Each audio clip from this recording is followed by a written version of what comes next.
I am 31 years old, female, and have been watching my niece, who is 8 years old, for my brother-in-law, who is 34 years old, for almost a year now. I am the last person he has to watch her because she has behavior problems. I also have 3 kids of my own. My niece doesn't go to the same school as my kids, which is a big part of the story. I have her 5 to 6 nights a week so her dad can go to his night job. I also take her to school, which is on the opposite side of town from where my kids go to school. I only charge him $40 a week just so I have gas money. Here's the problem. I have found out he's been complaining and trying to tell people that I'm trying to get him to pay my rent and how he doesn't understand why she's a few minutes late for school. He hasn't said anything to me, but has been complaining about me to anyone who will listen. I found out that he's been doing this the entire time I've been watching her.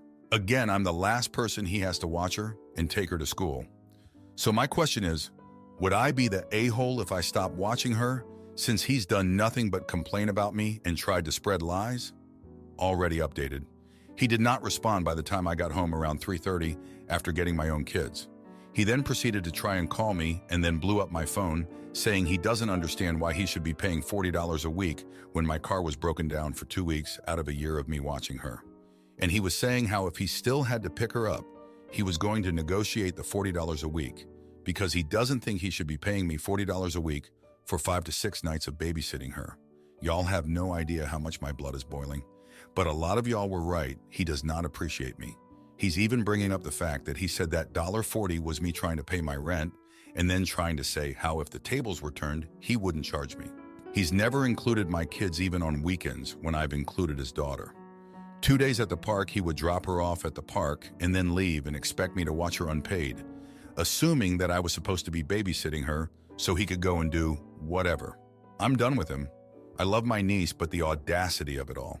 If I could post screenshots, I would. Thank you all for keeping up and reassuring me that me standing up for myself was the right thing to do. I will now copy and paste the whole conversation with him. Me. So the reason I asked is because I know everything you've been saying behind my back. You did the same thing with Hannah when she was watching Olivia, and I don't appreciate it. If you're just going to complain about me behind my back to people, then why do you have me watch her?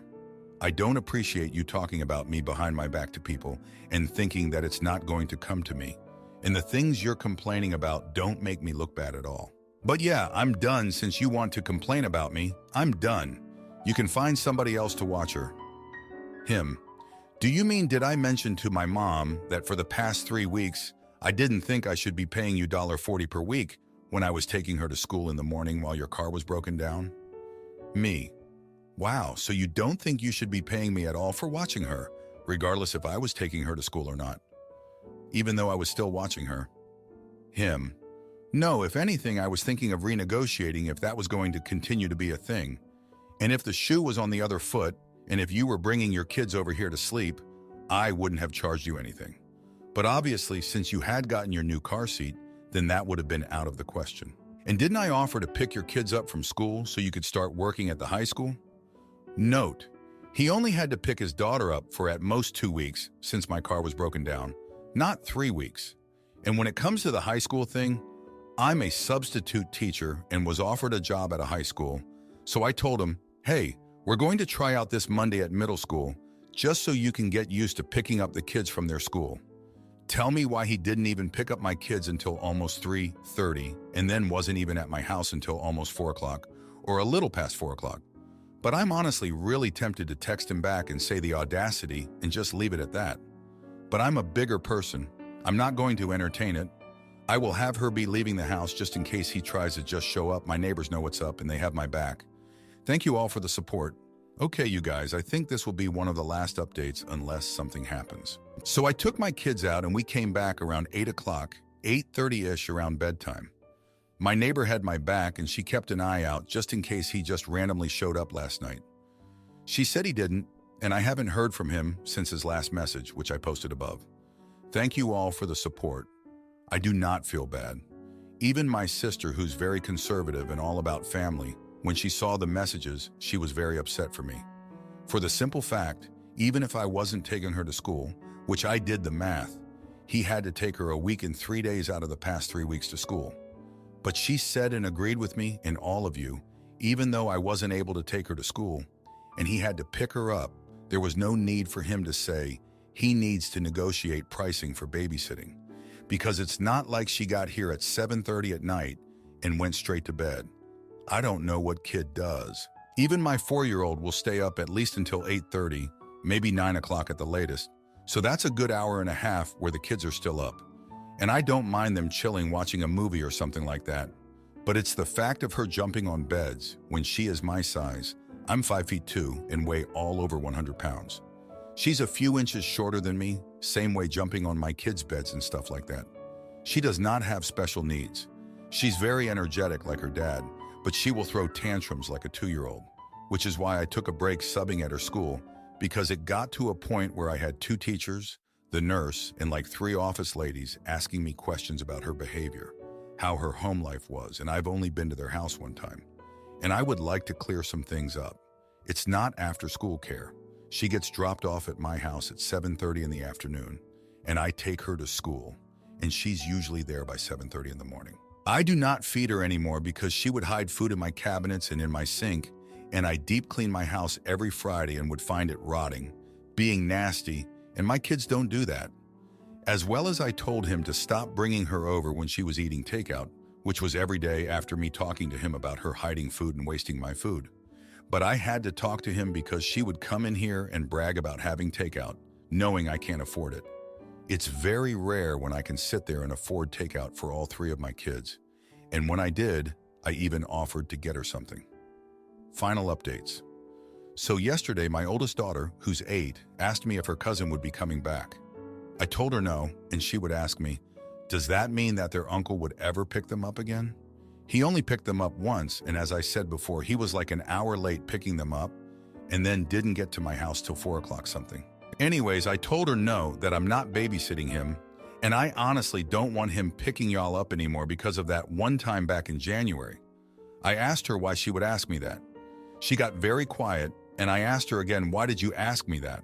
It took her almost 10 minutes to tell me why, but come to find out, the one time he picked her up, he asked them what they wanted from Burger King, and instead of getting them Burger King, he just got his daughter something.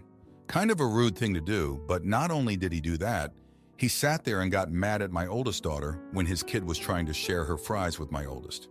He also got mad at my oldest for playing with some toys that are in the backseat of the car.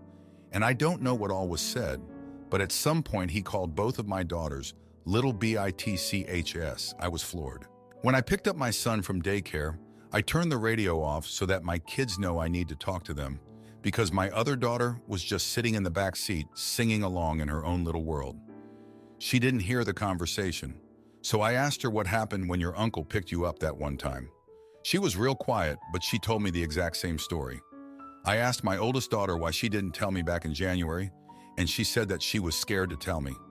I told her that's something that you definitely need to be telling me, because I would handle it then and there. Now, something about my oldest daughter, she's not scared of anything at all. When I say that, I mean that she will sit there and pick up snakes. She has no fear of spiders. She will sit there, and if she could, she would sit there and fight a grown man. That's how unafraid my 8-year-old is. I'm guessing there's more to it that she didn't want to tell me because she was afraid to tell me. I am so upset. He is now no longer allowed to be around my children, even at birthday parties. I refuse to acknowledge him.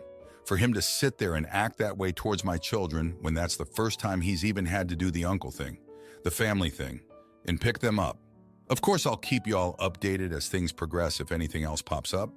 But yeah, I'm super upset because he scared my oldest daughter so badly that she didn't want to tell me until after I let her know he won't be around anymore. Him or his daughter. Now for a few comments before the update. Comment 1. Not the idiot. He wants to be the victim. Let him be. So he can figure out that childcare and babysitters are much more expensive than $40 a week. Also tell him directly why you are refusing to do so. If he is pissing off the last person who helps him and bad-mouthing this person, it is his own fault. Maybe he will rethink.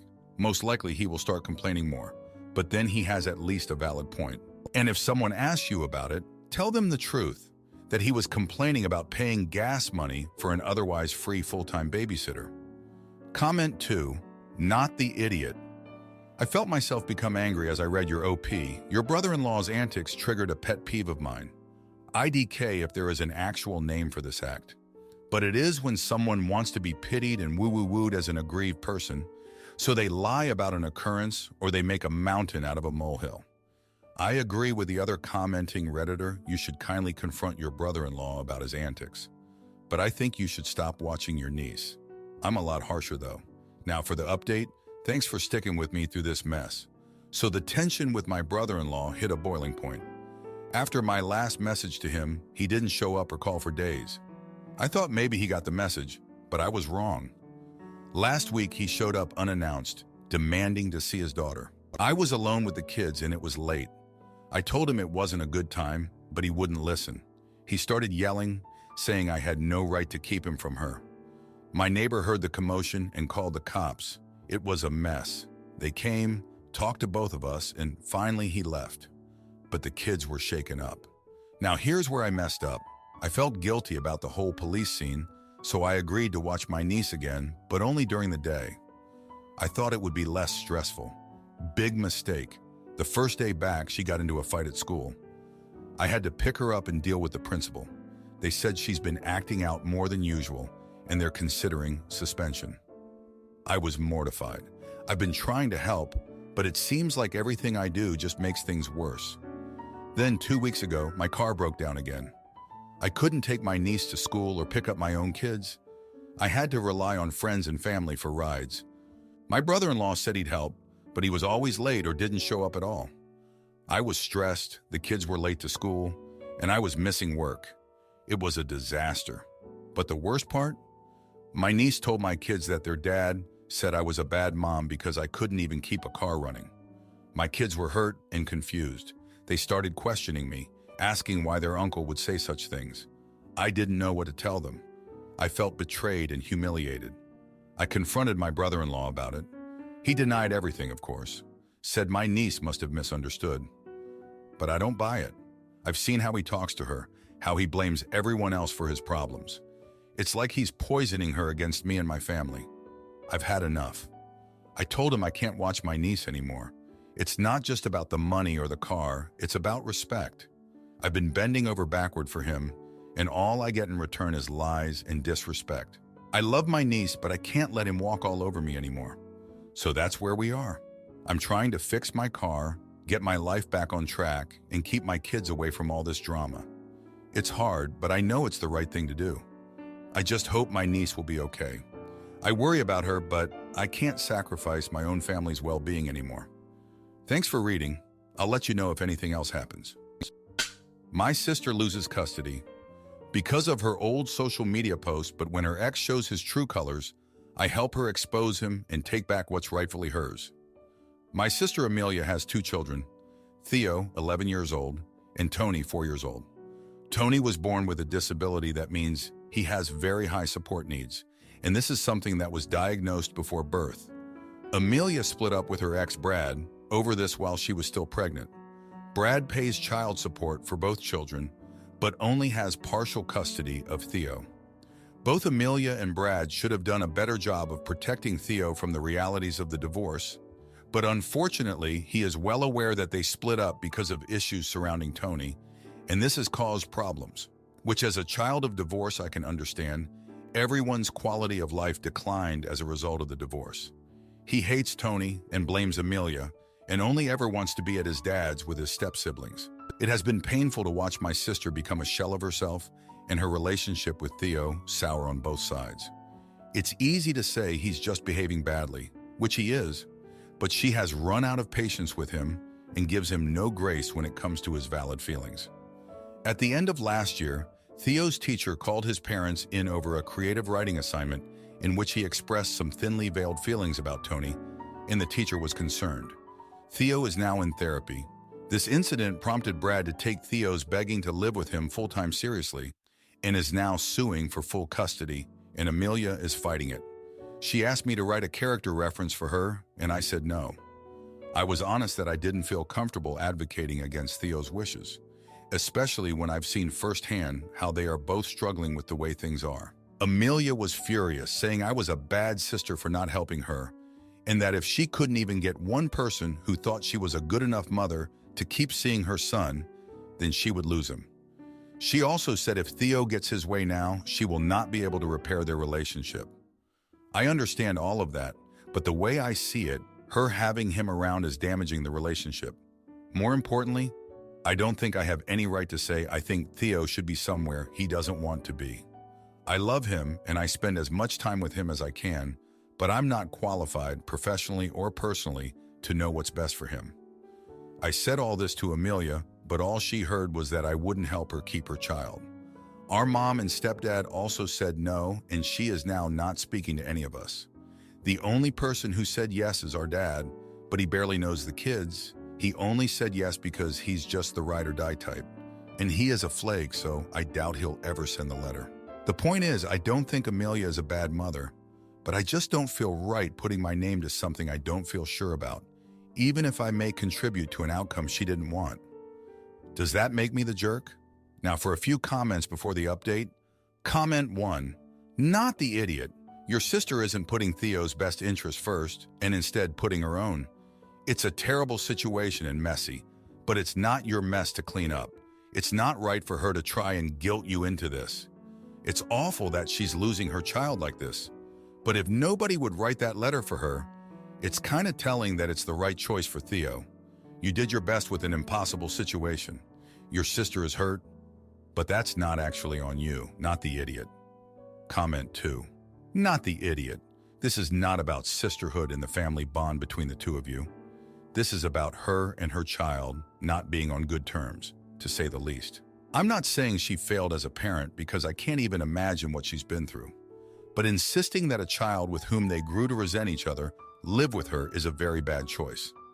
She is prioritizing her ego and how she wants others to view her, while she should be prioritizing her children. Now for the update, thanks for all your comments on my last post. Well, things have escalated since then. Amelia's fight for Theo took a turn when Brad's lawyer dug up some old social media posts of hers. They were from years ago, before Tony was even born, where she joked about never wanting kids. Brad's lawyer used them to paint her as an unfit mother who never wanted her children. It was a low blow and it hit Amelia hard. She was mortified, saying those posts were just jokes and that she loves her kids more than anything. Meanwhile, Theo's resentment towards Tony grew. He started acting out more at school, getting into fights with kids who said anything about his brother. It's like he's carrying this weight of anger and it's spilling out everywhere. Amelia's at her wit's end, and I can see the stress is eating her alive. Then out of nowhere, Tony's health took a nosedive. He was rushed to the hospital with complications, and it was touch and go for a while. Amelia was by his side day and night, barely eating or sleeping. Brad showed up once, looked uncomfortable, and left without saying much. Theo refused to visit, saying he didn't care what happened to Tony. That cut Amelia deep. In the midst of this chaos, our dad actually came through with the character reference for Amelia. But it was so over the top, calling her a saint and the perfect mother, that it seemed insincere. It probably did more harm than good. The custody battle came to a head in court. Amelia was a wreck, barely holding it together. Brad was cool as a cucumber, his lawyer doing all the talking. The judge listened to both sides, then announced he'd make his decision in a few days. Those days were agony for Amelia. She barely spoke, just waited for the phone to ring with the judge's decision. When the call finally came, it was a shock. The judge granted Brad full custody of Theo. Amelia was devastated. She felt like she'd lost her son forever. But the judge had a condition for Brad. He had to ensure that Theo attended family therapy with Amelia and Tony to try and repair their relationship. Theo moved in with Brad, and things seemed to settle into a new kind of normal. But then one evening, Theo showed up at Amelia's door crying. He'd overheard Brad and his new wife talking about how they didn't really want him there full time, that he was just a pawn to hurt Amelia. Theo felt betrayed and didn't know where he belonged anymore. Amelia took him in, of course. They talked long into the night. Theo admitted he missed his brother more than he thought he would, and that he was sorry for everything. It was a breakthrough, but there was still a long road ahead. The next day, Amelia got another call. Tony's condition had improved, and he was coming home from the hospital.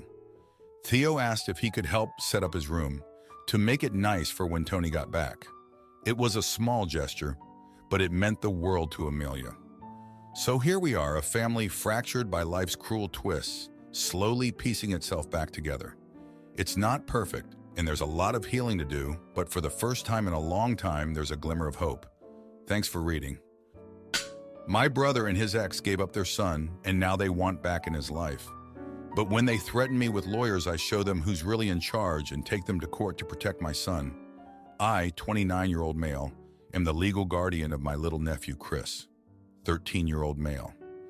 I've been looking after Chris since he was born when I was 16, but he officially went into my custody when I was 18, and I adopted him 5 years later, so I am now legally his dad.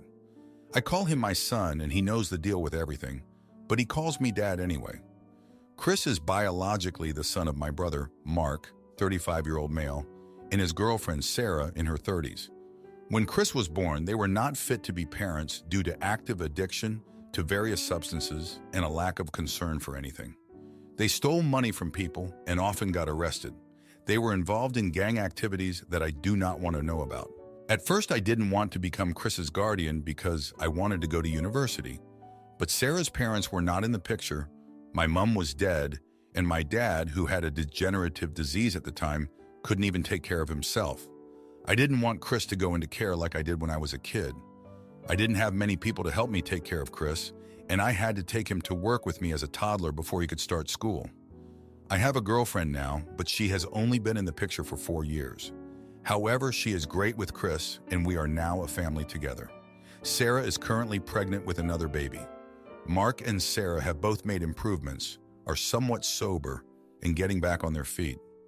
After years of not talking at all, Mark and Sarah are back in my life since they had to sign away their rights to Chris. Also, since Mark's dad died, Mark decided to get sober. Every time my girlfriend and I see Sarah and Mark, which isn't often because Chris isn't very comfortable with them being in his life, Sarah always jokes about how I've taken one of her kids away. So why not take away the other one? She also jokes about how she's going to dump the new baby on me so she and Mark can go back to their old ways. These jokes make me really uncomfortable, and I've told her that. Today, when she made a comment like I am an expert baby snatcher, I said, "Maybe if you weren't such a shitty parent." She responded with, "What the frick does that mean?" And I said, "If a 16-year-old was a better parent than you must have been a freaking awful parent." This made her and Mark angry, and they left, shouting their heads off, which in a way shows me that they haven't really changed. My girlfriend is not on my side either. She says that was a mean thing to say because they are clearly trying to be better and change. However, she doesn't know what they were like before. She came into the picture just as they were getting sober. She thinks I was being a bit of a jerk for saying it, so I thought I'd ask Reddit. Am I the jerk? Now for a few comments before the update. Comment 1. Not the idiot, she isn't making jokes. She is being serious. The second the baby becomes too hard, she will try to pawn them off on you like they did with the first one. You need to speak to your brother in private about what is going to happen with the baby and whether he will step up this time and leave with the baby. Tell him you are proud of how far he has come, but he needs to make sure they aren't making the same mistakes all over again. Tell him what you are or aren't willing to do. It needs to be a blunt and honest conversation so you two are on the same page. They also need to seriously consider permanent birth control if she is acting this way. Comment 2. Lol, or the gall of your bro and sister-in-law. Not the idiot, dude. You as a kid started taking better care of their son than they did. There's a reason he's your son and not theirs. You did nothing wrong. Personally, I distance myself from them, but I understand if you want your son to know his birth parents. Keep it up, King. By the way, though, your girlfriend is giving me pause. She should firmly be on your side, especially after the crap they said to you. Now, for the update, thanks for keeping up with my story. So a lot has gone down in the past 2 weeks. After that blowout with Sarah and Mark, things cooled off for a bit. But then Chris's birthday rolled around. I planned a small get-together, just family and a couple of his close friends. I didn't invite Mark and Sarah, figuring it was for the best. But they showed up anyway, uninvited, with a gift that was way too expensive. It was a brand new laptop. Chris was over the moon, but I could see the strings attached from a mile away. I pulled Mark aside and told him it wasn't cool to just crash the party and one-up me with a gift like that. He got defensive, saying he just wanted to do something nice for his son. That's when I lost it. I told him he couldn't just waltz in and play dad when it suited him. He'd missed years of being there for Chris, and a fancy gift wasn't going to change that.